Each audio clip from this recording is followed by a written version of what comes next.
Welcome to Popcorn Talk, featuring movie discussion, news, and interviews. Popcorn Talk. We talk movies. And now, here's Popcorn Talk's Anatomy of a Movie. Ooh, what a happy song for such a depressing movie. I really do love this. Hey everybody, welcome to yet another episode of Popcorn Talk's Anatomy of a Movie. Today we are discussing 1917, the brilliant war epic directed by Sam Mendes. This movie blew us away. We're here to talk all about it, and the way we're going to be organizing this week's episode is by basically structuring it in a format of these two soldiers trying to get from point A to point B, and what obstacles were in their way that prevented them or delayed them from accomplishing that mission. Later, we're also going to analyze whether or not they were successful in completing their mission, because that is up to debate. And keep in mind, guys, that this is going to be a spoiler-filled review, so if you haven't seen the movie, highly recommend you check this movie out. It is killing it at the box office. It's up for 10 Oscar nominations. It's already won in the Golden Globes nominations.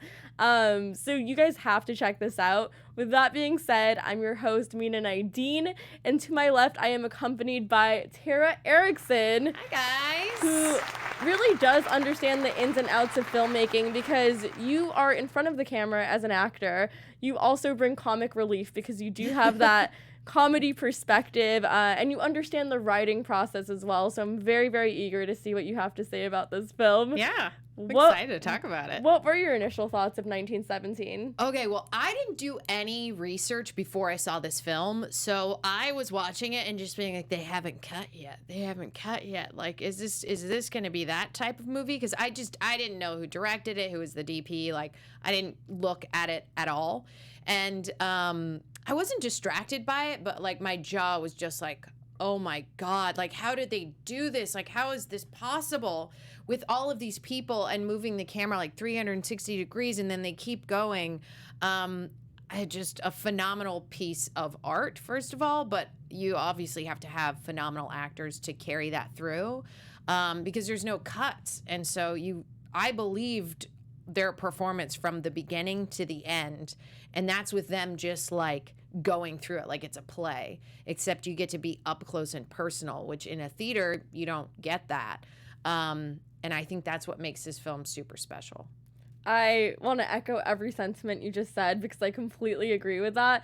And it's so funny because going into this film the first time around, because I did see this film twice. I loved it so much that I had to see it a second time. Loved it even more the second time. But the first time around, I was like, okay, 1917, am I really going to enjoy a movie about World War I?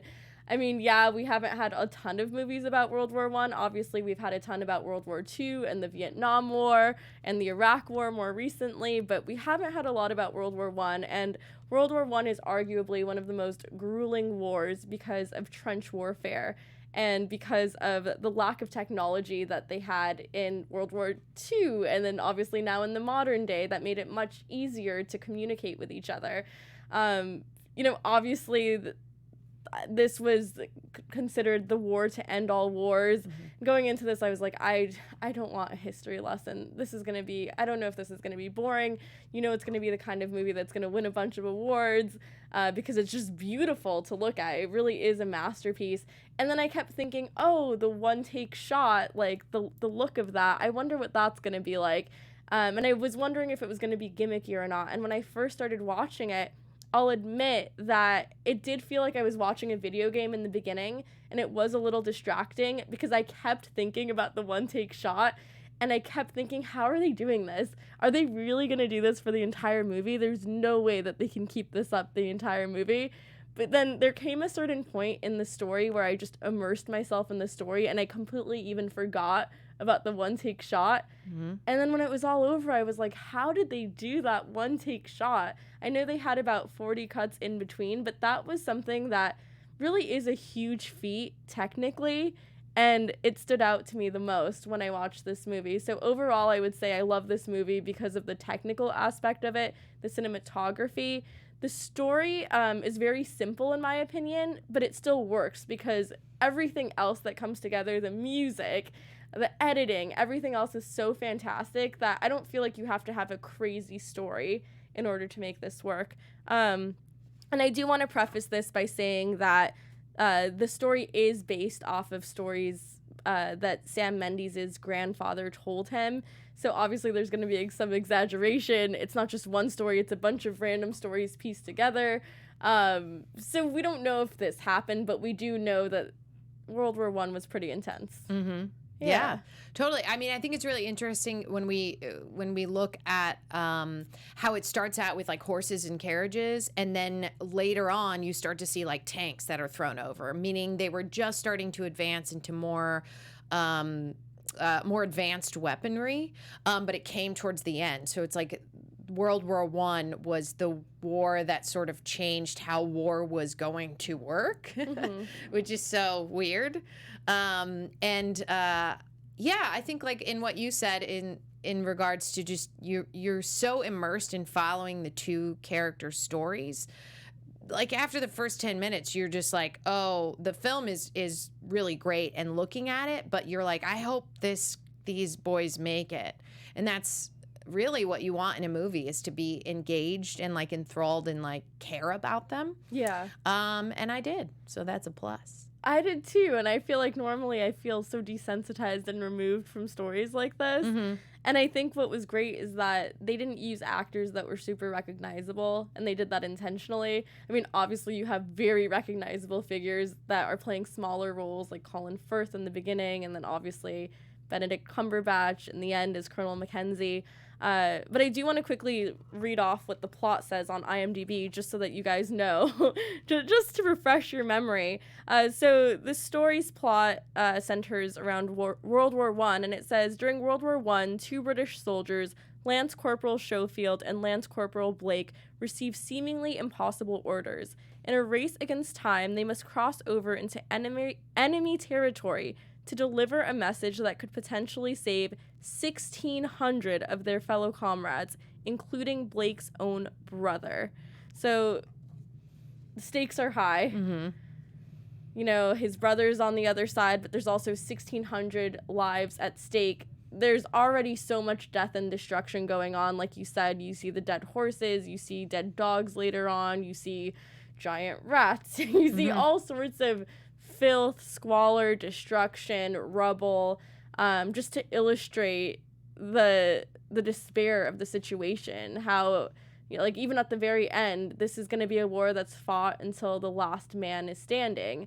I mean, why? For what? Like, you're in no man's land, that's what they call it, and that's the territory that belongs to neither the Germans or the Brits.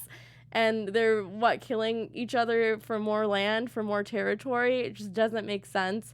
And you just, like, really get a sense of the futility of war in watching this movie.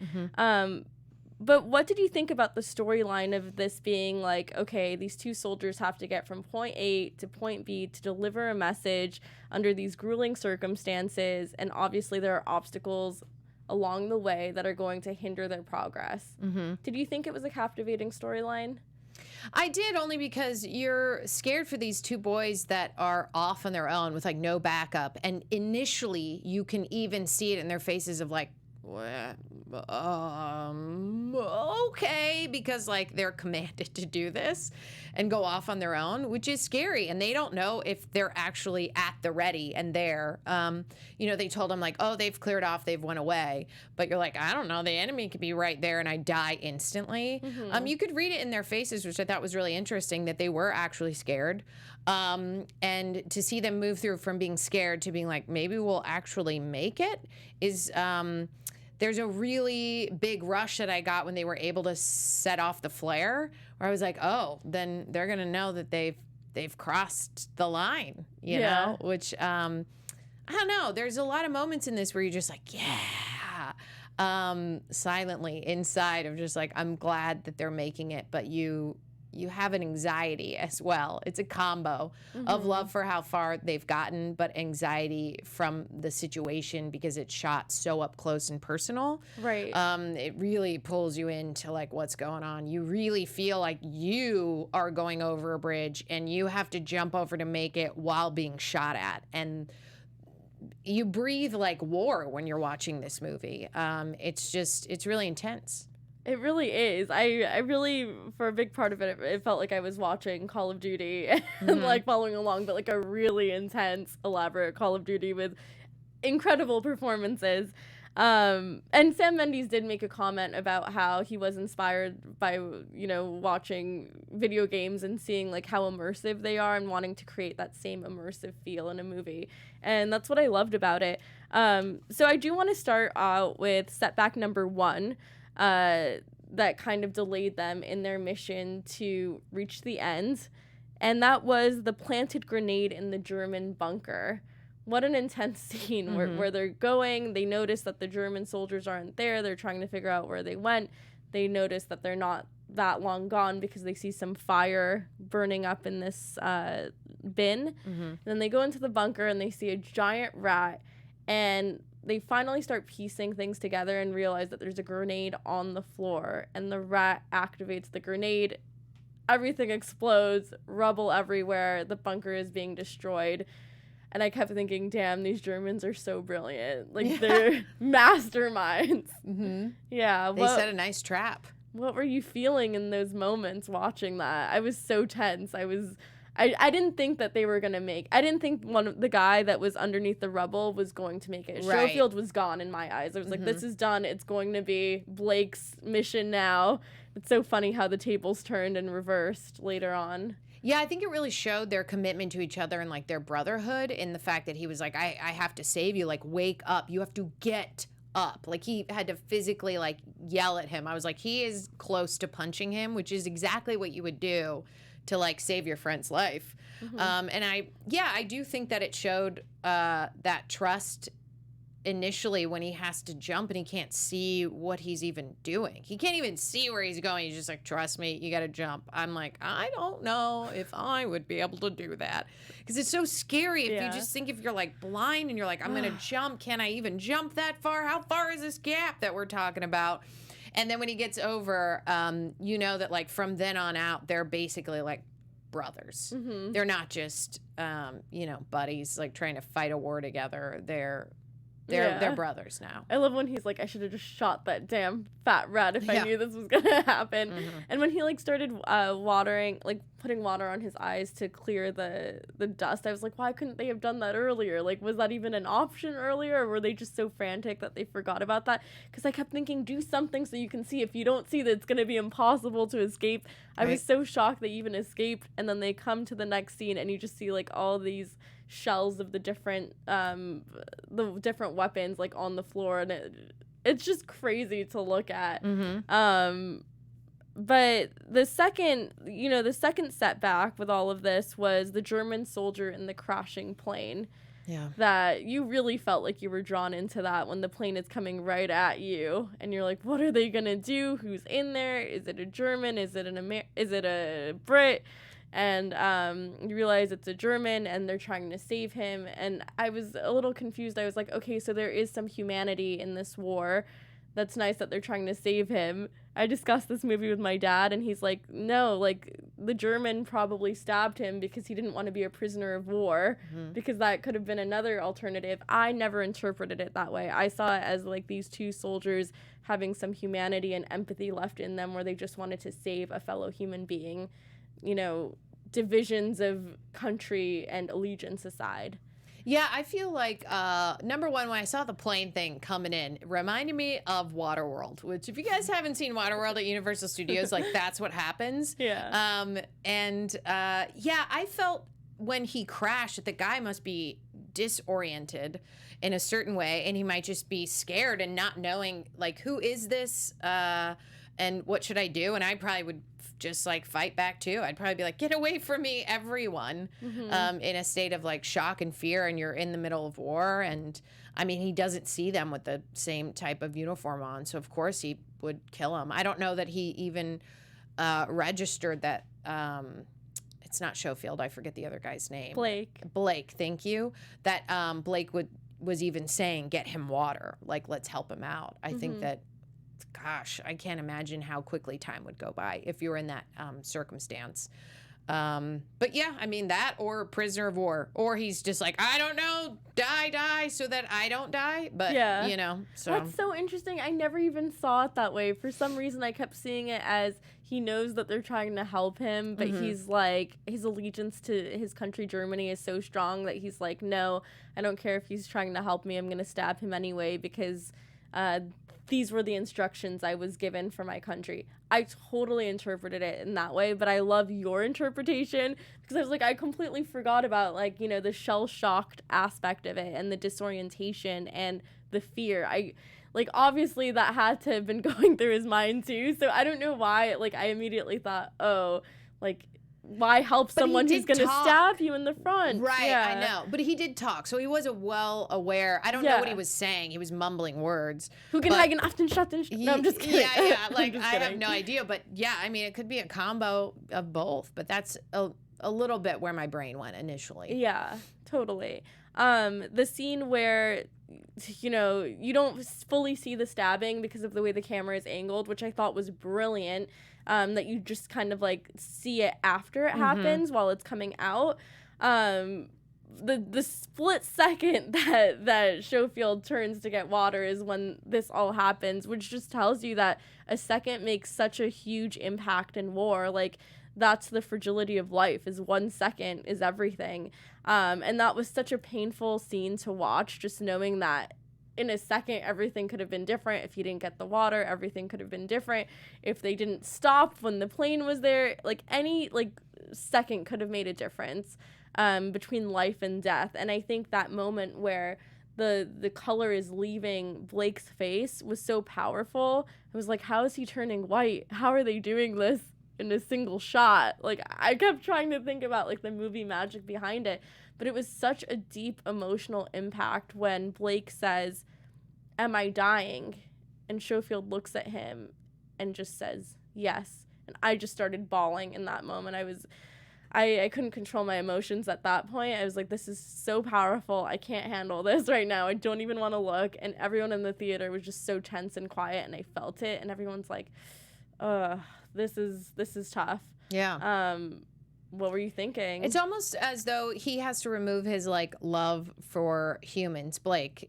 When you think about it, remove himself from the humanity of saving a life, remove your love for humanity to survive. Overall, like, the message to me, the metaphor is, like, you cannot have emotions. You can't care about anybody when it comes to war, because you'll just end up dying. Sadly, that's what happened. He cared. He could have just killed him. I mean, Schofield's initial was like, cool, let's take care of him. Let's kill him. But there was something, within Blake that he just couldn't let go, which is why Blake didn't even think about his own life when he charged off to go tell his brother. It was Schofield was like, listen, dude, maybe we should get some backup. Like, what's going on here? And he was like, I don't care, Yeah. I have to go save my brother. So his character really carried over that he really just cares about people in general. I think more so he wasn't, I guess, as bitter from the war as maybe other people would, which is why I found it interesting that they sent that he's one of the characters. That's a trait in him that is not very present in Schofield as much as Blake. Blake is just sort of that kid who's just like, no, I mean, people still matter. I know we're at war, Yeah. But that's that mentality in war is what ended up getting him hurt. And I think, those two characters are perfect foils to each other, because just as, he seems like to be a little bit more emotional, he also, Blake is the one who tells the stories, and, he's the one with the animated personality, and he's a little softer. You can tell he's pushed around a bit more, even in the beginning scene in the trenches. Like, he's kind of this short, stocky guy, and the guy's like, hey, where are you going? And then Schofield has to kind of come in and be like, no, like, don't touch him, get away. And he shows less emotion, I would say. And I thought the most interesting, like, difference between them was when they're talking about, like, the badges of honor and the ribbons you receive as a result of heroic efforts during the war. Like, their reactions to that really demonstrated the core root of their differences and personality. You know, whereas Blake really cares about, you know, being valiant and honorable and like, oh, but this badge means so much. Like, who wouldn't want a badge? Everybody wants a badge. And Schofield just being like, why? Like, it doesn't mean anything to me. Like, the only thing that keeps running through my mind is, like, when I left my family's house and they may never see me again. That's the one scene where you see him almost get emotional and choked up a bit. And then he has to come back to reality and say, I have a mission. This is what I'm going to do. And I just thought it was so interesting, just, like, that idea of, like, validation and the whole idea of, like, having a ribbon or a badge of honor for your efforts in a war that is demonstrated, like, we're seeing right in front of our eyes the futility of war, how it means nothing, how it's the war to end all wars, but there's all this destruction. What's a badge gonna do? We even have a character in the beginning of the movie say, who cares about a badge when you go home to a widow? That was super powerful for me too. But yeah, moving on to the next setback in the story, I would say the sniper in the house was a huge setback, and that was the scene in which Schofield is crossing the bridge after seeing that whole group of people right around the corner in that house that they were near. And he crosses the bridge and then he gets shot at. And what a tense moment. Let's talk about it. Yeah, I mean, the way that was shot, like I said earlier, that specifically was ingrained in my brain of like, I feel like I have to make it over this bridge right now. And I was stressing. And it was so interesting just to see one sniper be firing at him, because initially I was like, oh man, like he's got to die right here. I mean, unless it's only one guy, which is interesting to watch, just like two people, you know, fighting it out, where he has to be super smart about it, move when like maybe the guy is, you know, reloading. Like all those things are like running through my mind of just like, you have to be trained in this scenario, and like, which he is, and it was just interesting to see just the movements on his face, because you really just stay on him the whole time, even as he goes through the house looking for where this guy could be, and he's a little bit fearful, but like he's got to take care of it because it's just him. I mean, he made the choice to like leave that whole group of people behind and be like, I'm never gonna make it in time. Like it's ride or die, baby. Yeah, it was. I thought it was really cool and realistic in regards that he got hurt. He's not like, you know, lasting the whole time going through like, I'm just gonna pop people real easy because I'm like the lead soldier.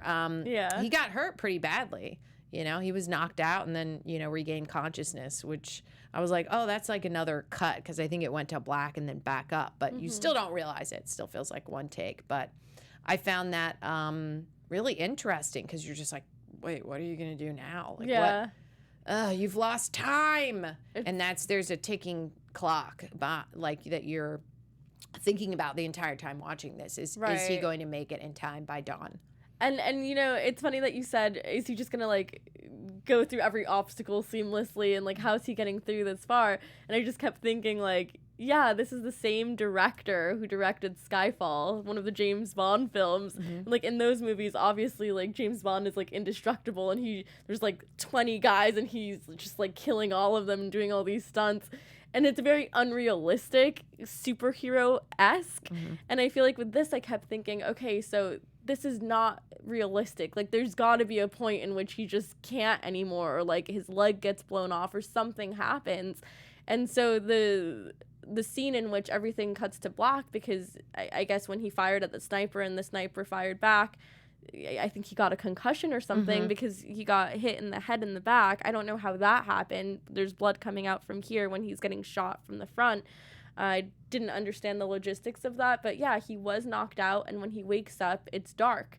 And in that moment, I kept thinking, this entire movie up to this point has been happening in real time, except for the blackout scene, where we have no idea how long he was blocked out for. It's not like they're going to do the blackout scene in real time, where it fades to black and just stays there for like 10 minutes. But I was like, that has to have been like a couple of hours that have elapsed, because, you know, from going from sunrise to sunset, and like I just kept thinking like how much time is left, and the fact that you don't know what time it is, and he doesn't figure out the time till he wakes up and runs into the lady with the kid, with the baby, after he's trying to escape from a German soldier in the burning church area. There's so much going on. It's so hard to even explain and summarize because there's so much that happens visually that to put in words takes forever to just explain it than just seeing it. And I just think the part where he runs into the when he's shot at by the German soldier and Schofield ends up going into like this corner and finds a room where there's a French woman staying and there's a baby there. That was such a powerful scene. Another setback. You can view it either as a setback or as a way to give him more momentum to get to the next stage. I kind of saw it as a delay, but I saw it as a very meaningful part of the story in which you see a baby in any movie, like even Children of Men. The minute you see a baby in a movie, that's when there's hope. Like that is the symbol of hope. And I thought that was so powerful. Like amidst all this war, amidst all this chaos and rubble and death and destruction and disease and pain and suffering, there's hope for a better future when you hear the crying of this kid. So, did you think that he would get attacked? Did you think that he was walking into something? Or did you think he was completely safe the second he came into contact with the French woman? I felt like he was safe almost immediately. There's a look that she gives him when she comes out from the shadows of like, I'm scared and wait, let me look at you. And then you're like, you're not gonna hurt me. And I knew that like immediately in that moment that he had found an escape for a moment. And then you also kind of tap in more to him being the non-emotional one, but in realizing, oh, if I give her this milk, I could help save this life, which he's trying to save 1,600 more, and we don't know if he'll make it, but at least he saved a baby for the time being. Right. Yeah. And then he leaves, and we find out that it's morning. That's when we finally figure out the time. So it goes from daytime to night to morning within the matter of, like, we don't even know, but this is all happening in real time.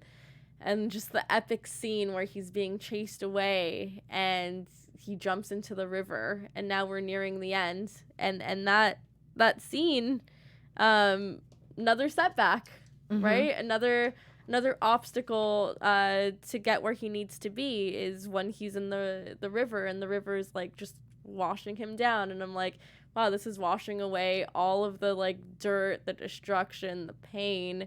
But is he going to drown or is he going to survive? And I was like, if he came this far just to drown, I'm going to lose my mind and walk out of the theater right now. Luckily he didn't. He found the people he was looking for. He did. And he had to like jump over or like climb over over a dozen dead bodies at the base of the river. Just such a grotesque scene just to get where he needs to go. And then the music guides him. Such a theatrical performance of the song I'm Coming Home, just guiding him. And then finally he's like, I need to get here. Where is it? And the group of men are like, we are them. We'll take you there. And finally you're like, yes, he's there. Everything's resolved. And then you have one last setback. Once he's finally there in the trenches, nobody is listening to him because he is but a soldier. He is a pawn in this larger game of death and destruction. And he's already in the trenches, but every single person who's not helping him reach Colonel Mackenzie is an obstacle to his mission. And it's so frustrating to know that Colonel Mackenzie is literally right there and there's nothing he can do about it. And so we're just sitting there waiting. How is he going to get this message across? Was there any doubt in your mind that he wouldn't get the message across? Like, was there any, like, okay, he came this far and now he's gone? How disappointing would that be to the audience? You know, you have a 2-hour film, the last 10 minutes, you're like, I'm just going to kill him now. Yeah. I had a feeling that he would get there and it would be difficult, that he might, like, lose something, or a lot of people would die and he would have to live with the fact that, like, he didn't make it in time. I always had an instinct that he would make it, but I just didn't know if he, which he kind of didn't really make it in full time because they did already go out with the first wave. But I think just seeing him try to find this one last person who's literally maybe, I don't know, not very far from him, and have to go through the through the trenches like he did in the beginning when he was back with Blake, that it's sort of like, here we go again. Like, we had to fight people to get out to get this mission done, and now we have to fight people just to get to the end of it.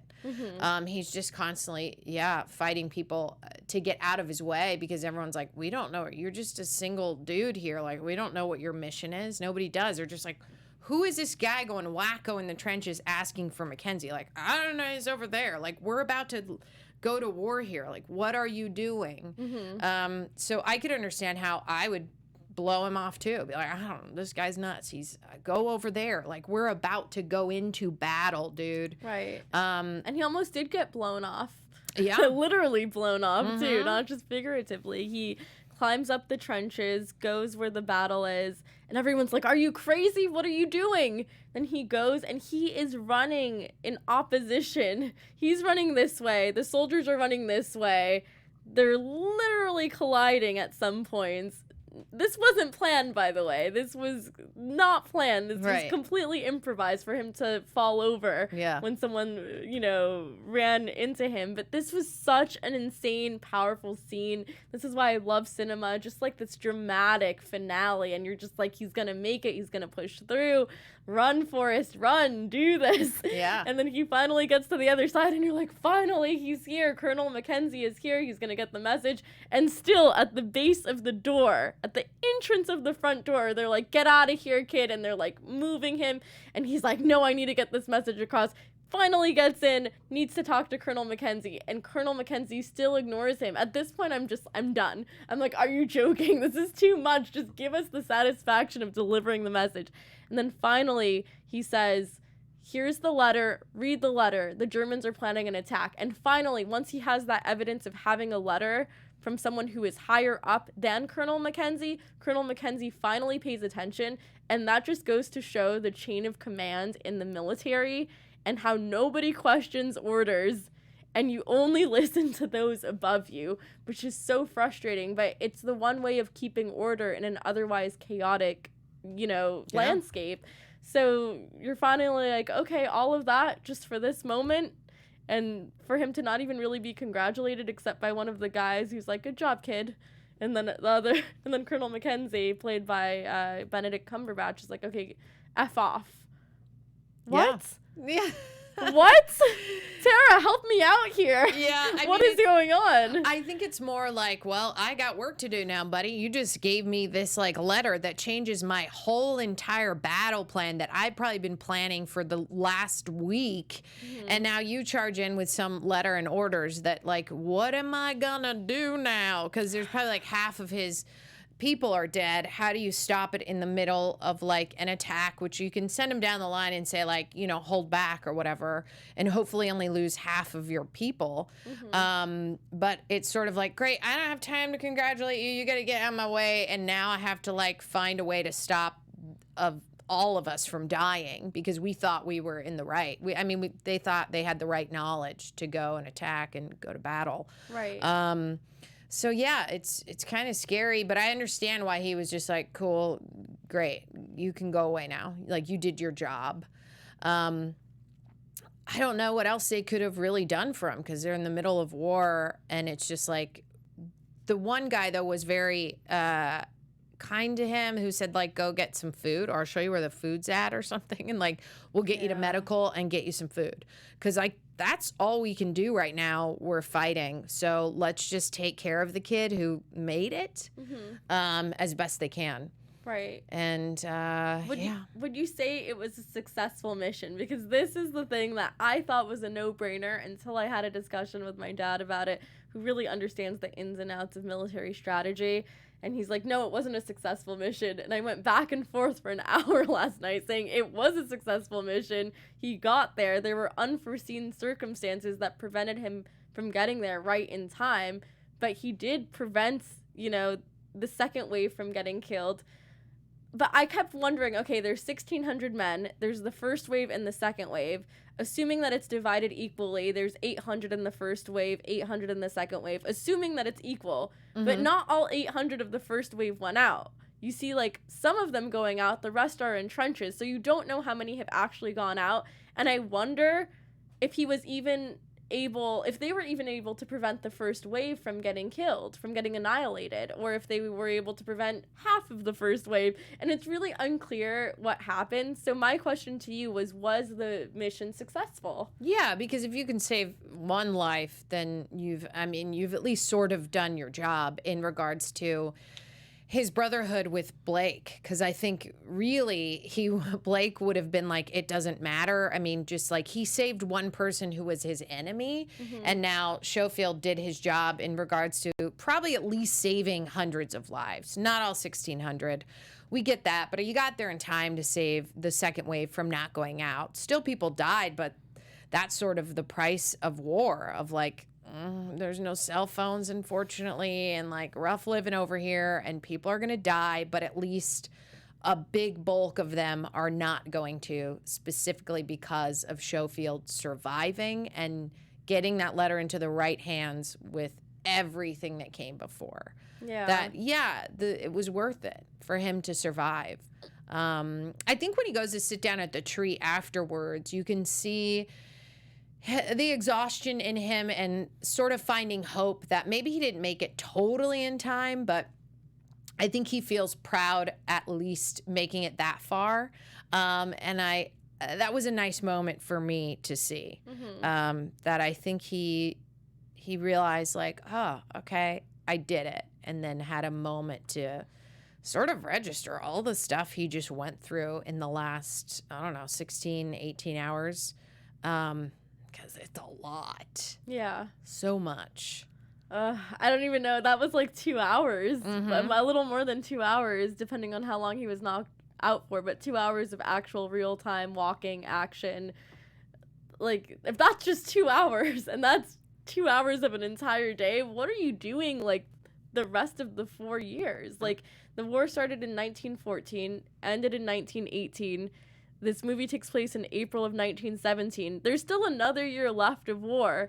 It just shows that there's no finality to this. It's that this is like the one thing that's been concluded, but it's still not concluded. There's no happy bow that you tie on it. You know, there's death, there's destruction, but hey, here's some benefit. Like, I did what I could. I saved some people. Obviously, I can't do everything. And it just kind of shows, like, war is pointless. That's what I got out of this film. This was frustrating, though, especially when he sees Blake's brother and delivers the message to him. That scene was heartbreaking, almost as heartbreaking as the death scene, just to see him go from a smile to a sadness immediately. Such a crazy transition in facial expressions, and I just was, like, sucked into that performance as well. Yeah, he did a great job. Any, like, final thoughts about, you know, the obstacles of getting from point A to point B before we move on to the production, the cinematography, the music? No, I say let's do it. All right, let's do it. You know, obviously the other things that I want to mention really quickly, other than the themes of the futility of war, was that there were, like, interesting motifs, like the motifs of the cherries. Still am a little confused as to, like, what it meant, because I feel like there are a lot of hidden meanings with that, and I feel like if I do a little bit more research, I might be able to find out. What did you think about the cherry motif? Well, in the beginning, weren't there no cherries? There were no blooming in the beginning, and they cut them I think all down. Schofield didn't know what they were, and Blake told a story explaining it to him. Yeah. And then Blake dies, and then he goes and he sees cherries actually blooming. And so I think that was just a nice, like, thing that, oh, Schofield will probably always think of Blake when he sees, like, cherries blooming, which is a beautiful, like, sort of metaphor in regards to, like, you know, stuff still goes on, life still goes on in different ways. That's maybe how I interpreted it. I like that. Yeah. I do like that. And then also the symbols of hope, I would say the one cow that was alive, the symbol of hope, and the baby, symbols of death, literally everything else. The dead dog, fat rat, dead bodies, dead cherries, literally everything else. But yeah, let's get into the cast now. You know, obviously we have Dean Charles Chapman as Lance Corporal Blake. He's the one who dies halfway through the movie. We have George McKay as Lance Corporal Schofield. I know you have some things you want to say about his performance? Oh, I mean, yeah, he's phenomenal. But I also was super distracted in the beginning when I was watching this movie because I was looking at Dean Charles Chapman being like, why do I know him? And then it was 10 minutes later, I was like, Game of Thrones. Like, it was such a release for me to be like, that's where I know him from. Yeah. But I had not recognized or seen, I don't think, George McKay in anything else. And I think he just delivered such a good performance. I really believed him in all of it, in like his exhaustion, but also being scared, and then also being like emotionless, but also heartfelt at the same time. I thought it was really, really great. And I think that just has a lot to do with the casting and them choosing actors that are like, you're going to have to go through 4 months of rehearsals they did, which is insane. Nobody ever does that much rehearsing for a specific film, but in order to get the shots done, you have to. And so I'm sure that it was such a rigmarole for both of them to be rehearsing that much and run over the scenes over and over. And I think he did, everybody did a fantastic job. Colin Firth was great at the top, and Benedict Cumberbatch is like always awesome. Also, Scott is his last name. I'm forgetting, but he's in Fleabag. He plays the priest in Fleabag. If you haven't seen it, that's a great show. But I loved when he popped up in the beginning too. Yes. He is so believable and such a great actor that everyone that you run into, I'm like, yeah, totally believe him. Yeah. They were great. I felt the same way. And also, Tom Holland was actually supposed to play the role of Corporal Blake. That would have been really interesting, but due to scheduling conflicts, he couldn't. I think it might have been a blessing in disguise because Tom Holland is so recognizable, especially because of his role in Spider-Man, that I feel like maybe it's a good thing that these two leading men were kind of unrecognizable, because you don't want like a Matt Damon or someone that you recognize in a movie like this, because it takes you out of it and you think about the star power. And I think that's what's so great. And I love how the actors that have such crazy star power were the ones in the roles that were only on screen for like less than a minute. That was great. And it kind of goes to show like that these actors were willing to do this film because they knew it was going to be a great movie. I love that part of it. But yeah, this was overall, love this movie. It was shot, I'll just go through, like, directed by Sam Mendes, or Mendes. I never know how you say his name. Everyone, like, I've been looking into it, Sam Mendes, which is a weird way to pronounce it. Yeah. I mean, I love him, but Roger Deakins was really the one that, like, he brought a lot of this to life, because I was wondering who shot it and who thinks up, like, that they had to use the camera. They'd had to put it on like a stabilizer, and then also somebody would ride a motorcycle, and they would have to run with the camera, especially for the last scene, attach it while moving onto a dolly crane while the car is moving. And then those guys had to be dressed up as soldiers so they could clear frame. Like, all of that is bonkers crazy to me. But Roger Deakins, he actually did Blade Runner 2049 and Skyfall, but I did not know that Roger Deakins also did Fargo, which is one of my most favorite movies. Oh, that movie is so good.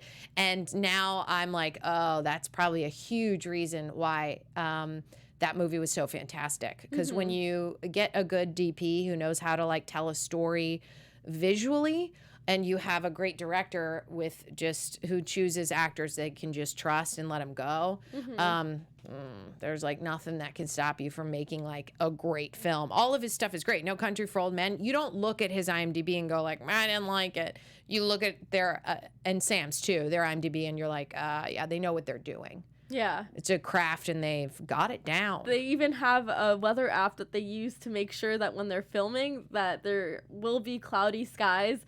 And that is such a tough thing to do, because you have to make sure that there is continuity in all of your shots. Because keep in mind, it's not just one single shot. It's made to look like that, but obviously the editing is so great that you don't really notice the cuts in between unless you're really, really trying to pay attention to where they made the cut.